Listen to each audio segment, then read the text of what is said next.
করল্লা, কদু, সিম গাছ।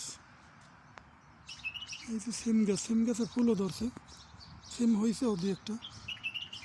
তারপর করল্লার জাহা কেবল হয়েছে। তারপরে বটবটি বেশি হয়েছে। বটবটি গাছ, এই যে বটবটি গাছ, ওই যে এই বটবটি গাছ বেশি হয়েছে। তারপরে কদু গাছটা এই যে বাইয়ে গেছে কোথায়, কদু গাছটা অনেক সুন্দর হয়েছে। তারপরে এই যে বটবটি গাছ এই পেশেও লাগাইছি। তারপরে পুঁইশাক অবশ্য ছোট পুঁইশাক বড় হয় নাই। পুঁইশাক হয়ে যাইবে 10-15 দিন গেলে পুঁইশাক বড় হয়ে যাইবে।